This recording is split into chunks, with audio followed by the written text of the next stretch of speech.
Comment bien contraster ces figurines?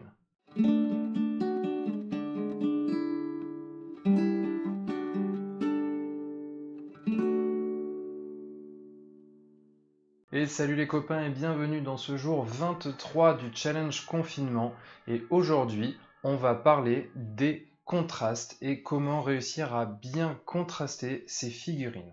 Vous m'entendez très souvent en parler, à chaque fois je vous dis il faut pousser les contrastes, il faut pousser là-dessus, parce que c'est ce qui va vraiment faire la lisibilité de votre figurine, c'est ça qui va faire que la figurine va sortir du lot, que l'œil va réussir à comprendre ce qu'on a voulu lui donner comme information sur cette figurine, et donc du coup aujourd'hui on va voir comment bien les pousser et quels sont les différents types de contrastes qu'il existe.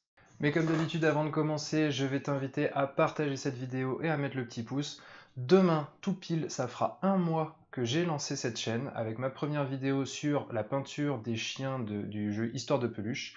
Et si on est 60 de plus avant demain, et ben pour un mois d'existence, je pourrais dire que la chaîne a atteint 1500 abonnés. Et ça serait vraiment un super cadeau que vous pourriez me faire. Donc franchement, voilà, si tu peux partager la vidéo, c'est cool, comme ça va faire venir un max de monde. Bien évidemment, n'oublie pas de t'abonner, d'activer la petite cloche aussi, et à te rendre sur le blog apprendre la peinture sur figurine.com, où j'y ai toujours le guide du débutant en téléchargement gratuit. Mais encore une fois, partage, ça serait vraiment énorme d'arriver à 1500 d'ici demain. Si chacun invite un seul pote, demain on est 3000, 1500, ça devrait le faire, non? Et sans plus tarder, commençons tout de suite avec les différents types de contrastes. Et donc là, je vais t'en présenter 6 différents, en commençant par le premier, celui qui est connu par le plus de monde et qu'on fait tous de manière hyper instinctive, c'est le contraste de clarté. Alors le contraste de clarté, c'est celui qu'on fait tous, comme je dis, de manière très instinctive, puisque c'est simplement un contraste de lumière. Le contraste qu'on va vouloir représenter d'une manière générale quand on va vouloir poser nos lumières et nos ombres sur la figurine. C'est ce dont on parle le plus souvent, c'est celui qu'on réalise de manière purement instinctive, puisque c'est peut-être celui qui nous semble être le plus évident. Le plus évident, mais pas forcément non plus si simple que ça, puisque vous êtes nombreux à me dire que vous avez du mal à justement savoir où poser les lumières, où poser les ombres. Ça fera plutôt l'objet d'une seconde vidéo qui sera dédiée à ça, mais pour l'instant, voyons comment pousser le contraste. Et bien ici, c'est entre guillemets tout simple, c'est que pour avoir des bons contrastes de clarté, il faut essayer d'aller chercher un maximum dans la clarté et un maximum dans les ombres pour obtenir quelque chose un peu comme ça. Donc vous le reconnaissez, c'est le petit point ogre qu'on a peint hier sur la vidéo des dégradés. Et donc là, on voit que dans les ombres bleues, on va chercher très loin dans les sombres, et par contre, sur le bleu clair, on va chercher très loin dans la lumière. Et il faut vraiment aller chercher ce type de clarté pour avoir des contrastes corrects et qui font bien popper la figurine. Donc là, j'avais mis un petit fond noir là, parce que sinon on voit rien du tout, mais c'est exactement la même chose que j'ai essayé de réaliser. C'est aussi ce qu'on peut voir sur ce squig avec ce que j'ai essayé de faire des lumières qui sont très claires, mais aussi des ombres qui sont bien profondes. Bon, il n'est pas encore tout à fait fini, mais bon, on voit un peu ce que je veux dire. Et de la même manière, encore une fois, on peut le voir par exemple sur Ultron, où là, surtout pour un NMM, forcément, on va chercher très loin dans les lumières avec du blanc pur et du noir pur dans les ombres. Donc là, on est sur le premier, on est sur la clarté. Mais il n'y a pas que celui-là, parce que bien évidemment, quand on est dans les ombres, on ne va pas forcément pouvoir aller mettre beaucoup de lumière. Quand on est dans les lumières max, on ne va pas pouvoir aller chercher trop d'ombre. Et donc du coup, on va essayer de jouer avec d'autres types de contrastes pour venir justement améliorer la lecture de la figurine. On va voir les suivants tout de suite. Et le deuxième contraste, c'est celui des couleurs, tout simplement. Parce que oui, quand on veut peindre deux parties l'une à côté de l'autre et qu'on veut qu'elles soient bien distinctes l'une de l'autre, on va utiliser souvent des couleurs différentes. Mais s'il faut bien retenir quelque chose pour améliorer encore ce contraste, c'est ce qu'on appelle les couleurs complémentaires. Ces couleurs complémentaires sont des couleurs qui sont très éloignées, les plus éloignées sur la roue chromatique, qu'on voit pas ici parce que je l'ai enlevé, qu'on voit ici. Et typiquement, si on veut avoir un contraste maximum, quand on va peindre du rouge, on va vouloir avoir du vert, quand on peint du bleu, on va vouloir chercher du orange. Après, ça ne veut pas dire qu'il faut faire systématiquement cette méthode de complémentaire. On peut très bien juxtaposer deux couleurs qui sont non complémentaires et on aura un bon contraste aussi. Mais c'est un élément important et on va voir ça tout de suite en exemple. Alors pour cet exemple des contrastes de couleurs, j'ai voulu prendre à nouveau mon petit squig qui est ici. Donc je vais remettre mon petit fond noir pour que vous voyez bien. Ici, ce que j'ai voulu faire, c'est aller chercher sur le dessus du bleu vert, un espèce de turquoise, et on va voir sur le dessous, pas comme ça, et sur le dessous, je suis allé chercher des couleurs un peu plus chères, mais qui tirent sur le orange, puisque ça vient justement en complément de notre couleur bleu-vert. Et donc là, on a un contraste qui est fort. De la même manière, on a le buste des Gilons ici. Alors sur ce buste, on a également un contraste de complémentaire avec le tissu qui est en vert et la partie plus molletonnée, là, je ne sais pas comment ça s'appelle, rembourrée, qui est elle en rouge. Et là, on est sur deux couleurs complémentaires, donc on a un fort contraste. Mais si on regarde, on n'a pas besoin non plus d'aller chercher forcément dans les complémentaires, puisque les différentes couleurs appliquées sur ce buste donne également de la profondeur et de la lisibilité à la figurine. Donc encore une fois, les complémentaires, c'est intéressant, mais il n'y a pas que cette possibilité-là dans le contraste de couleurs, il faut bien utiliser toute la palette de couleurs. On verra ensuite dans une autre vidéo comment conserver justement une certaine harmonie et pas partir en patchwork, mais ça c'est encore un autre sujet. Le troisième type de contraste, c'est le contraste de saturation. Parce que oui, comme je le disais juste avant, parfois, on n'a pas forcément envie de rajouter une couleur parce que sinon on se retrouve avec un arc-en-ciel sur sa figurine. Donc on souhaite rester dans les mêmes teintes, mais on veut quand même du contraste parce qu'on veut de la lisibilité. Et pour ça, par exemple, le contraste de saturation est hyper intéressant. Pourquoi? Parce qu'il va permettre de garder une teinte, donc un type de couleur, du bleu, du rouge, du vert, mais en changeant la saturation, on va avoir quelque chose qui va bien se démarquer d'une couleur à l'autre. On va regarder ça tout de suite. Et ce qui est intéressant aussi dans ce contraste de saturation, c'est qu'on peut l'utiliser plus ou moins de deux manières. On peut l'utiliser d'une première manière, c'est-à-dire en désaturant une couleur pour la contraster avec sa couleur plus saturée. Mais on peut aussi utiliser un gris relativement neutre à côté d'une autre couleur, par exemple du rouge ou du bleu ou du vert, et ça va donner une légère teinte à ce gris par effet d'optique. On va voir ça tout de suite. Là, typiquement, le premier truc que je vais te montrer, c'est justement la désaturation d'une couleur. Donc là, typiquement, j'ai peint les deux côtés avec la même couleur. Par contre, à droite, ici, j'ai peint avec la couleur très saturée, et à gauche, donc ici, j'ai peint avec la même couleur désaturée, c'est-à-dire additionné de gris dedans. Et on voit qu'on a une vraie démarcation. Là, c'est impossible de confondre les couleurs.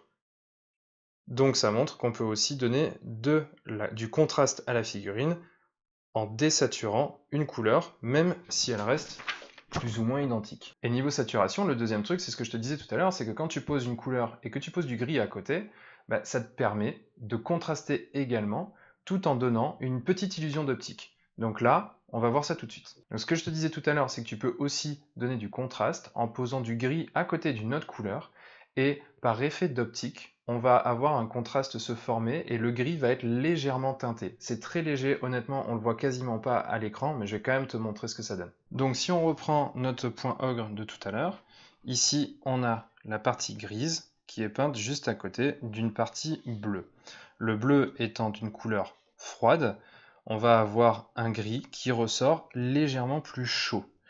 Et en plus de ça, la couleur opposée au bleu étant le orange, on va avoir un gris qui va ressortir légèrement orange. Encore une fois, je te le dis, ici à l'écran ça se voit pas hyper bien, mais une fois mis sur l'ensemble de la figurine, on a vraiment ce sentiment, sachant qu'en plus ici mon gris est neutre tout plat, tandis que l'autre couleur, le bleu, est dégradé, donc forcément on n'a pas le rendu exact. Mais en tout cas, c'est une réalité. Quand on a ce gris juxtaposé à une couleur, on va avoir un espèce de mécanisme dans l'œil qui va nous faire interpréter le gris comme légèrement teinté de la complémentaire. Et si on prend l'autre côté, bam, c'est magique. J'ai repassé ici du rouge, et donc du coup, on a l'impression que le gris est légèrement différent, qu'il est légèrement plus dans des teintes froides, qu'il est légèrement teinté de vert, et donc du coup, on peut avoir aussi une différence de rendu en fonction de la couleur à côté de laquelle on applique le gris. Pardon. Sachant que du coup, si c'est hyper intéressant également, c'est parce que comme je disais tout à l'heure, parfois on n'a pas envie de rajouter une xème couleur pour ne pas avoir un arlequin, et donc du coup, rajouter du gris, ça peut donner une alternative. Donc voilà, c'est magique. Tu me vois? Tu me vois plus. Tu me vois? Tu me vois plus. Passons maintenant au quatrième type de contraste, qui est le contraste de température. Alors ce contraste, il est basé sur le fait que notre cerveau, nos yeux et notre cerveau, interprètent les couleurs en deux grandes familles, les couleurs froides et les couleurs chaudes. Si on reprend notre petite roue chromatique, qui est ici, alors je vais la mettre comme ça, ce sera plus simple, ou bien comme ça.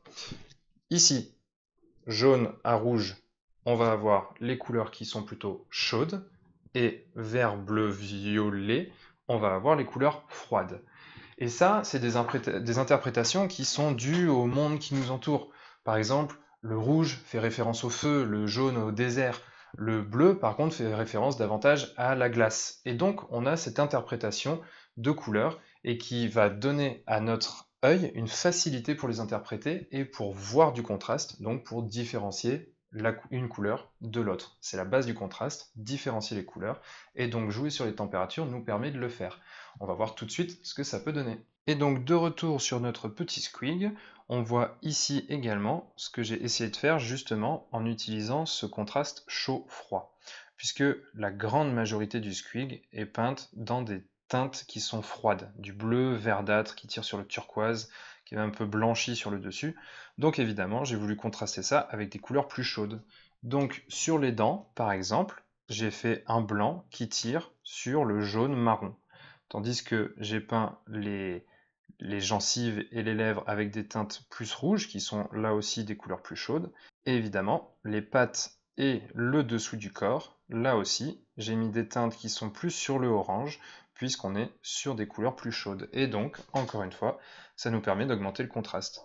On le voit aussi sur le buste des Gilons, encore une fois, où là, on a notre contraste entre la teinte rouge saturée, qui est une couleur chaude et saturée, puis le vert qui lui est plus désaturé, mais qui en même temps est une couleur plus froide, et donc du coup vient accentuer ce contraste.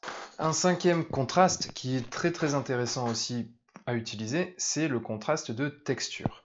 Ce contraste, on va pouvoir l'obtenir de plusieurs manières. Hier, par exemple, on a vu la méthode pour dégrader en pointillé, et je disais que c'était quelque chose qui était très utile pour créer de la texture sur ces matières.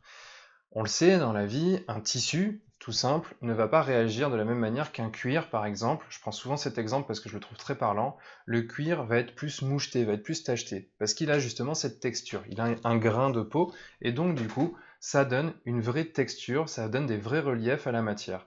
Et bien ça, on peut tout à fait l'utiliser en peinture sur figurine pour obtenir des différences, et donc encore une fois, du contraste. On va pouvoir aussi utiliser ça sur de la brillance, par exemple.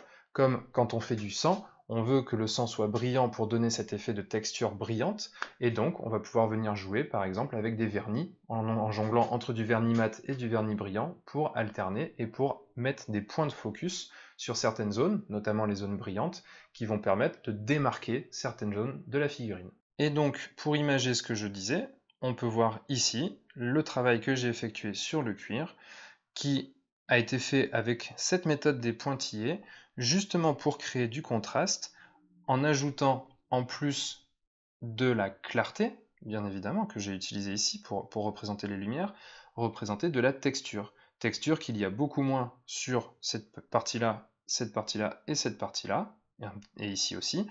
Pourquoi? Parce qu'ici on est sur des tissus, donc qui sont peu texturés, et là j'ai voulu représenter une armure relativement neuve, donc celle-ci est aussi assez lisse. Ici, d'avoir un point au centre qui est bien texturé permet de bien différencier les matières et donc de créer encore une fois du contraste. Et la dernière technique de contraste que je voulais vous présenter est ce qu'on appelle le contraste de quantité. Donc le contraste de quantité, c'est une manière de venir casser la monotonie d'une pièce quand elle est dans sa globalité d'une même couleur. Par exemple, une pièce qui serait entièrement en armure, on est sur des teintes qui sont très désaturées puisqu'on est sur des nuances de gris, on va venir rajouter des petits points de couleur très saturés pour renforcer un petit peu le caractère de la figurine et donner de l'intérêt à l'œil. Mais ça ne fonctionne pas que sur des pièces qui sont peintes généralement d'une manière désaturée. Ça marche aussi sur des pièces qui sont peintes avec une couleur très saturée. Ça peut fonctionner par exemple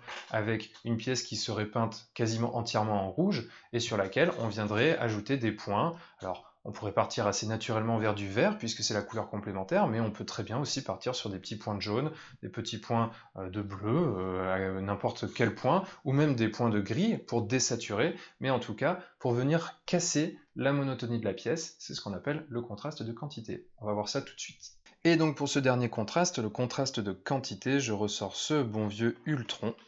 Donc en fait ici on voit bien que j'ai voulu casser cette espèce de monochrome qu'on peut avoir sur l'intégralité de la pièce, puisqu'elle est entièrement en métal, avec ces points de couleur chaude et de couleur très saturée, ici, là, dans les creux, avec le rouge orangé qui vient représenter comme une sorte de métal en fusion.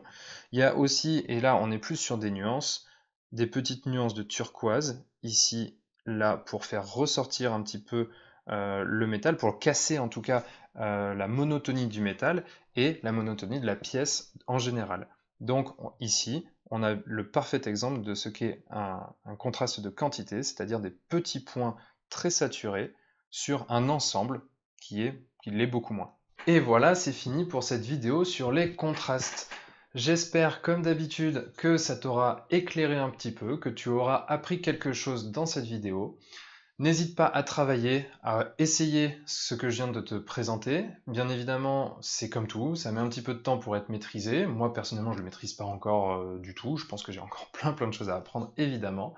Mais essaye, tente, et tu vas voir, tu vas trouver ta manière de peindre, et notamment, tu vas arriver à gagner en contraste, ce qui va vraiment faire popper tes figurines, ce qui va les faire sortir du lot, parce que généralement, c'est ce qui manque. On peut faire des dégradés parfaits, comme j'en parlais dans les précédentes vidéos, on peut faire des dégradés parfaits, mais ce qui manque souvent, c'est le contraste, et ça, c'est vraiment ce qui fait la différence sur une figurine. Donc essaye de jongler avec les différents contrastes qu'on a vus ici, ne te limite pas au contraste de clarté, et ne te limite pas non plus aux couleurs complémentaires, il n'y a pas que ça, il y en a d'autres, j'ai même pas tout présenté, il y en a encore d'autres. Donc cherche, essaye, et tu verras, je suis sûr que tu vas trouver ce qui te convient le mieux. Donc voilà, comme d'habitude, avant de te laisser, je te rappelle le classique, le petit pouce, le partage, l'abonnement, l'activation de la cloche et la visite sur le blog, évidemment. Et juste après ça, il me reste quoi? Eh ben comme d'hab, à te souhaiter une très bonne soirée, de ne jamais oublier de mettre des couleurs dans ta vie, et je te dis à demain. Ciao!